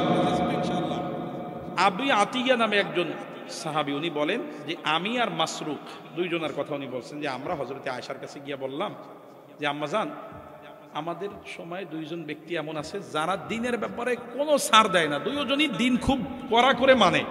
তবে এর মধ্যে একজন হইল ইফতার করে হইল একটু দেরি করিয়া, নামাজ আর ইফতার, মাগরিবের নামাজ ইফতার একটু দেরি করে, আর একজনে তাড়াতাড়ি করে। তো আম্মাজান জিজ্ঞেস করছে তাড়াতাড়ি যে করে সে কে? যে দেরি করে করে তার নাম জিজ্ঞেস করে নাই, তাড়াতাড়ি যে করে, যে ইফতারও করে একদম যথা সময়, নামাজও আর দেরি করে না, ইফতার করার সাথে সাথেই মাগরিবের নামাজ পড়ে, উনি কে? তখন বলছে উনি হলেন ইবনে মাসউদ, আব্দুল্লাহ ইবনে মাসউদ রাদিয়াল্লাহু তাআলা। সুবহানাল্লাহ। আম্মাজান এইবার কি বলতেছেন এটা শুনেন। ফাকালাত আয়েশাতু রাদিয়াল্লাহু তাআলা আনহা, আম্মাজান আয়েশা সিদ্দিকা রাদিয়াল্লাহু তাআলা আনহা বলেন কানা রাসূলুল্লাহ সাল্লাল্লাহু আলাইহি ওয়াসাল্লাম ইয়াসনাউ, রাসূলুল্লাহ সাল্লাল্লাহু আলাইহি ওয়াসাল্লাম এমনটাই করতেন। পড়েন সুবহানাল্লাহ। রাসূল ইফতারি বিলম্ব করতেন না, মাগরিবের নামাজ দেরি করতেন না, ইফতারির সময় হয়ে গেলে সাথে সাথে ইফতার করে নিতেন, মাগরিবের নামাজ আদায় করে নিতেন। পড়েন সুবহানাল্লাহ। ইফতার কি দিয়া করতেন? হাদিসে পাকের বর্ণনা, আরবি বলতে গেলে অনেক সময় হাদিসে পাকের মধ্যে এসেছে রাসূলুল্লাহ সাল্লাল্লাহু আলাইহি ওয়াসাল্লাম ইফতার করতেন তাজা খেজুর দিয়া, তাজা খেজুর না পাওয়া গেলে শুকনা খেজুর দিয়া, শুকনা খেজুর না পাওয়া গেলে তখন কয়েক ডুব পানি পান করে ইফতার করতেন। এরপরে নামাজ আদায় করতেন, নামাজের পরে অন্য রাতের খাবার গ্রহণ করতেন। দুনিয়ার মুসলমান ইমানদার ইফতারি করতে করতে 20-25 মিনিট কাটায় দিয়ে এমন করবো না, অল্প কিছু ইফতার করি নামাজে চলে যাবো। রাজি আছি তো ইনশাআল্লাহ। মুসলমান আমার দিকে লক্ষ্য করেন। সর্বশেষ কথা, রমজানুল মুবারক এটা সিয়াম সাধনার মাস, রোজা রাখার মাস, মানুষের তাকওয়া অবলম্বন করার মাস। আল্লাহ তাআলা যে আয়াতের মধ্যে রমজানের রোজাকে ফরজ করেছেন, ওই আয়াতের মধ্যে আল্লাহ তাআলা বলেন লাআল্লাকুম তাত্তাকুন, রোজা আমি কেন দিলাম? যাতে করে তোমরা তাকওয়া অবলম্বন করতে পারো, খোদাভীতি অর্জন করতে পারো। দুনিয়ার মুসলমান গরুর গোশত শাবান মাসে সারাদিন খাওয়া যায়, রমজানের দিনের বেলায় খাই না। কার জন্য? কথা বলেন। রমজানের বাহিরে সারাদিন আমরা পানি পান করতে পারি, কিন্তু রমজানের দুপুরে তো দূরের কথা, ইফতারের 2 মিনিট আছে, আমার পিপাসায় কলিজা পর্যন্ত শুকায় গেছে, সুন্দর শরবত সামনে আছে, এরপরেও পান করি না। কার ভয়ে? আরো জোরে বলেন না, কার ভয়ে? মুসলমান ইমানদার কত বাহারি খাবার রমজানের বাহিরে আমরা খাই, কিন্তু রমজানের দিনের বেলায় খাই না। কার ভয়ে? আল্লাহ তাআলা বলেন এই ভয়টাই আমি জাগ্রত করতে চেয়েছি। হালাল খাবারগুলো রমজানে আমার ভয়ে খাও না। আর আমি আল্লাহ তো রমজান নয়, শুধু সারা জীবনের জন্য ঘুষ হারাম করে দিয়েছি, সুদ হারাম করে দিয়েছি, দুর্নীতি হারাম করে দিয়েছি। তুমি রোজা রাখো, আবার তুমি ঘুষও খাও, সুদও খাও, তুমি গোশ খাওয়া বাদ দিলা রমজানের দিনের বেলা, অথচ এটা তো অন্য সময় খাওয়া বৈধ, কিন্তু সুদ ঘুষ তো সারা জীবনেও কোনো সময় বৈধ নাই। কথা বলেন ঠিক কি না? সুতরাং তোমার রোজার মাধ্যমে এই শিক্ষা তোমার জাগ্রত করতে হবে যে আল্লাহর ভয়ে রমজানের দিনে পানাহার ছাড়লাম, যে স্ত্রীর সাথে আদর্শ গাহাক, যে স্ত্রীর সাথে মহব্বত ভালোবাসা করা, রমজানের বাহিরে ইবাদত, রমজানে আল্লাহর ভয়ে ছেড়ে দিলাম, রমজানের দিনে আল্লাহর ভয়ে ছেড়ে দিলাম। ওই আল্লাহই তো আমারে সুদ ছাড়তে বলেছে, ঘুষ ছাড়তে বলেছে, দুর্নীতি ছাড়তে বলেছে। এই ভয় অন্তরের মধ্যে জাগ্রত করার জন্যই আল্লাহ রমজান দিয়েছেন। পড়েন সুবহানাল্লাহ। এর নামই হলো তাকওয়া, খোদাভীতি। এটাই হলো রমজানের শিক্ষা। অন্যথায় যদি আমরা শিক্ষা অর্জন করতে না পারি, আমাদের শুধুমাত্র খাওয়া দাওয়া ছেড়ে দিয়া এতে আল্লাহ পাকের কোনো প্রয়োজন নাই। আল্লাহর হাবিব সাল্লাল্লাহু আলাইহি ওয়াসাল্লাম বলেন, মাল্লাম ইয়াদা কাওলা যুরি ওয়ালা আমালা বিহি ফালাইসা লিল্লাহি হাজাতুন ফি আইয়াদা তাআমাহু ওয়া শারাবাহু। যে ব্যক্তি রমজান মাসে মিথ্যা কথা ছাড়ে না, মিথ্যা কাজ পরিত্যাগ করে না, পাপ কাজ ছেড়ে দেয় না, ওই ব্যক্তির পানাহার পরিত্যাগ করাতে আল্লাহর কোনো প্রয়োজন নাই। আমি খাইয়ে থাকি না খাই থাকি, এতে আল্লাহর কোনো প্রয়োজন নাই। কথা বলেন ঠিক কিনা? আমার একবেলা না খাওয়াই রাখে আল্লাহর কোনো লাভ নাই। কথা বলেন ঠিক কিনা? কিন্তু আল্লাহ তাআলা এই রমজান দিয়েছেন যে তুমি না খায়ে থাকবা এজন্য না, বরং তুমি তোমার নিজের শুধরাবা, জীবন পরিবর্তন করবা। তুমি যদি জীবন পরিবর্তন করতে না পারো, তাইলে তোমার মতো উপোস তো হিন্দুরাও করে। কথা বলেন ঠিক কিনা? হিন্দুরাও তো উপোস করে। তো তোমার রোজার মধ্যে পার্থক্য কি? পার্থক্য হলে এটা রমজান একটা ট্রেনিং। রমজান যাওয়ার পরে একজন মানুষ আল্লাহওয়ালা হয়ে যাবে। সুবহানাল্লাহ। এজন্য রমজান দিয়েছেন যে রমজানে তুমি তোমার মিথ্যা ছেড়ে দিবা, মিথ্যা কর্মকাণ্ড ছেড়ে দিবা, খারাপ গালিগালাজ অশ্লীল কাজ ছেড়ে দিবা। হাদিসের মধ্যে আসছে, ইজা কানা ইয়াউমু সাওমি আহাদিকুম, যখন তোমাদের কারো রোজার দিন চলে আসে, ফালা ইয়ারফুস ওয়ালা ইয়াসখাব, সে যেন অশ্লীল কথাবার্তা না বলে, গালিগালাজ না করে, মানুষের সাথে তর্কে না জড়ায়। ফাইন সাবাহু আহাদুন, যদি তাকে কেউ গালাগালি দেয় অথবা তার সাথে কেউ তর্কে লিপ্ত হয়, সে যেন বলে ইন্নী সাইমুন, আমি রোজাদার ভাই, আমি তর্ক করবো না, আমারে মাফ করেন, আমার সাথে ঝগড়া ফাসাদ করতে আইসেন না, আমি গালিগালাজ পছন্দ করি না, আমি রোজাদার। এইভাবে ট্রেনিং এর মাস। এজন্য রমজানকে আমাদেরকে ট্রেনিং হিসাবে নিতে হবে। রমজানে আল্লাহ ভীতি অর্জন করতে হবে। আমি যদি আল্লাহ ভীতি অর্জন করতে না পারি, পাপ ছাড়তে না পারি, তাহলে আমার না খেয়ে থাকার কুত্তা উপর সমান। কথা বলেন ঠিক কিনা? এই না খেয়ে থাকাতে আল্লাহর কোনো ফায়দা নাই, আল্লাহর কোনো লাভ নাই, আল্লাহ তাআলার কোনো চাহিদাই নাই, কোনো প্রয়োজন নাই। আল্লাহ এটা চান নাই যে আপনি না খায় থাকেন। আল্লাহ চেয়েছেন যে রমজান দিয়েছি, এই রমজানে জীবন পরিবর্তন করবা। এই রমজানে আমরা জীবন পরিবর্তনের চেষ্টা করব তো ইনশাআল্লাহ। মুসলমান ইমানদার, আলোচনার শুরু থেকে আমি যেই কথাগুলো আপনাদেরকে বলছি, রমজানের ফজিলাত, যে রমজানের নাম কোরআনে আসছে, এই রমজানে আল্লাহ কোরআন অবতীর্ণ করেছে। রমজানে আসমানের দরজা খুলে দেওয়া হয়, জান্নাতের দরজা খুলে দেওয়া হয়, রহমতের দরজা খুলে দেওয়া হয়, জাহান্নামের দরজাগুলো বন্ধ করে দেওয়া হয়, রমজানে শয়তানকে বন্দী করে দেওয়া হয়। রমজান মাস এটা এমন মাস, যেই মাসটাকে আল্লাহ রাব্বুল আলামিন রহমত দেওয়ার জন্য, বরকত দেওয়ার জন্য নাজিল করছে। রমজানেও যার ক্ষমা হয় না, ওর চেয়ে নাফরমান, ওর চেয়ে হতভাগার একটাও নাই। এরপরে রমজানের কতগুলো আমলের কথা বলছি। 1 নাম্বার, রমজানে কোরআনের সাথে সম্পর্ক করব, কারণ রমজানটা কোরআন নাজিলের মাস। কথা বলেন ঠিক কিনা? 2 নাম্বার, রমজানের রোজা আদায় করব। তারা রমজানের রোজা আদায় করে জীবনের গুনাহ মাফ, আল্লাহ নিজ হাতে পুরস্কার দিবে, পুরস্কার দিয়ে খুশি করে দিবে, গুনাহ সব মাফ হয়ে যাবে। এক রোজায় জাহান্নাম 70 বছরের দূরে চলে যাবে। আল্লাহ রাব্বুল আলামিন রোজাদারকে ভিআইপি গেট দিয়া জান্নাতে প্রবেশের অনুমতি দিবে। সুবহানাল্লাহ। আর রমজানে তারাবির নামাজ পড়ব। কয় রাকাত পড়ব? 20 রাকাত। এটা সাহাবাই কেরামের এজমা দ্বারা প্রমাণিত, রসুলের সুন্নাত সাহাবিদের এজমা, সাহাবিদের সুন্নাত মতনক্য যেখানে, সেখানে আমাদের পথ হলো দুইটা, হয় রসুলের সুন্নাত নাইলে সাহাবিদের সুন্নাত, সাহাবিদের অর্থাৎ খোলাফায়ে রাশিদিনদের সুন্নাত। আমরা রসুলের সুন্নাতে পাইছি তারাবির নামাজ, রাকাত পাই নাই, রাকাত পাইছি হজরতে ওমরের জীবনে। হজরতে ওমরের সময় 20 রাকাত করে পড়া হয়েছে। আরে হজরতে ওমর তো অনেক দূরের, এই যে করোনা আসার আগ পর্যন্ত মক্কা মদিনায় 20 রাকাত করে তারাবি পড়া হয়েছে। সুবহানাল্লাহ। এজন্য 20 রাকাতই তারাবি পড়বো। যারা 20 রাকাত থেকে আমাদেরকে সরাইতে চায়, তারা মূলত ইবাদত থেকে মানুষকে সরাইতে চায়। খবরদার খবরদার, তারাবি নামাজ না পড়লে তো পাপ হবে না, তবে যে যত পড়বে তার মর্যাদা তত বাড়বে। কথা বলেন ঠিক কিনা? আল্লাহ তাআলা, আমি যতটুকু নামবো ততটুকু ভেজবো, আমার রহমত যতটুকু দরকার, আমার গুনাহ মাফ যতটুকু দরকার ততটুকু ইবাদত করবো। রাজি আছি তো ইনশাআল্লাহ? আমি যদি মনে করি এগুলো আমার লাগবে না, তাহলে আপনার জন্য লাগবে না।